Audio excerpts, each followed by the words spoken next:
உங்கள் ஆரோக்கியத்தோட பொறுப்பு முழுக்க முழுக்க உங்கள் கையில் தான் இருக்குது.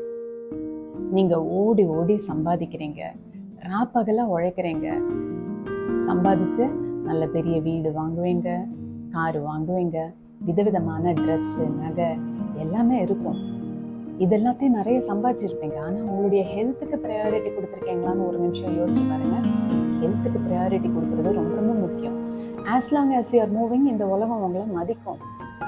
ஒன்ஸு உங்களுடைய ஆரோக்கியம் பழுதடைஞ்சு போச்சுன்னு வச்சுக்கோங்களேன், இந்த உலகம் உங்களை கை கழுவ தான் பார்க்கும். அது உங்களுடைய கணவனாக இருந்தாலும் சரி, மனைவியாக இருந்தாலும் சரி, பேரண்ட்ஸாக இருந்தாலும் சரி, சில்ட்ரனாக இருந்தாலும் சரி, உங்களுக்கு ஆரோக்கியம் ரொம்ப ரொம்ப முக்கியம். நீங்கள் ஆரோக்கியத்துக்கு மதிப்பு கொடுக்கலன்னா உங்களை யாரும் மதிக்க மாட்டாங்க. முதல்ல கொஞ்ச நாள் உங்களுக்கு சப்போர்ட்டிவாக இருப்பாங்க, அதுக்கப்புறம் உங்களுக்கு அவங்க வேலை. அதனால நல்ல கவனமாக உங்களுடைய ஆரோக்கியத்தை பார்த்துக்கோங்க. கடைசி வரையில உங்களுடைய சாப்பாடை நீங்களா எடுத்து சாப்பிடணும், நீங்களா குளிக்கணும், நீங்களா உங்கள் ட்ரெஸ்ஸை போட்டுக்கணும். அடுத்தவங்க யாரையும் டிபெண்ட் பண்ணக்கூடாது. எப்போ நீங்கள் டிபெண்ட் பண்ண ஆரம்பிக்கிறீங்களோ உங்கள் மதிப்பை நீங்கள் இழந்துட்டீங்க அப்படின்னு தான் அர்த்தம்.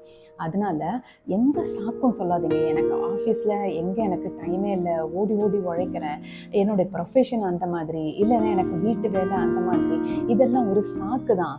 எத்தனை டைட்டாக இருந்தாலும் சரி, உங்களுடைய ஆரோக்கியத்துக்குன்னு நீங்கள் ஒரு சர்டன் டைமை ஒதுக்கி தான் ஆகணும். அது ரொம்ப ரொம்ப முக்கியம். அதுக்கு எந்த விதமான காம்ப்ரமைஸும் பண்ணாதீங்க. உங்களுடைய ஆரோக்கியத்தோட எதையுமே காம்ப்ரமைஸ் பண்ணாதீங்க. ஹெல்த்துக்கு ப்ரையாரிட்டி கொடுங்க. நீங்கள் ஹெல்த்தியாக இருந்தால் தான் ஹாப்பியாக இருக்க முடியும். உங்களுடைய உடம்பு உங்களுக்கு ஃப்ரீயாக கிடச்சிட்டதுனால அதனோட மதிப்பு உங்களுக்கு தெரியறதே இல்லை. நீங்கள் யோசிச்சு பாருங்கள், உங்களுடைய விரல் நகம் அதை ரீப்ளேஸ் பண்ணணும் அப்படின்னா எவ்வளோ காஸ்ட்லி. உங்களுடைய லிவரோ கிட்னியோ ரீப்ளேஸ் பண்ணணும்னா எவ்வளோ காஸ்ட்லி. இதெல்லாம் நம்மளுக்கு ஃப்ரீயாக கிடச்சிருக்கு. இதை நம்ம கேர்ஃபுல்லாக பார்த்துக்கணும் இல்லையா? அது நம்மளுடைய பொறுப்பு தானே. அதனால எதுக்குமே நீங்கள் காம்ப்ரமைஸே பண்ணாதீங்க. Grab some time to take care of your health. ஹெல்த்துக்கு ப்ரையாரிட்டி கொடுங்க. அது ரொம்ப ரொம்ப முக்கியம். ஹெல்த்துக்கு ப்ரையாரிட்டி கொடுக்கறதுக்கு என்ன ஸ்டெப் எடுக்கணுமோ அதை இன்றைக்கே எடுங்க. நீங்கள் ஹெல்த்தியாக இருந்தால் தான் உங்களுடைய பாடியும் ஹெல்த்தியாக இருக்கும், மைண்டும் ஹெல்த்தியாக இருக்கும். மைண்ட் அண்ட் பாடி ஃபிட்னஸ் ரொம்ப ரொம்ப முக்கியம்.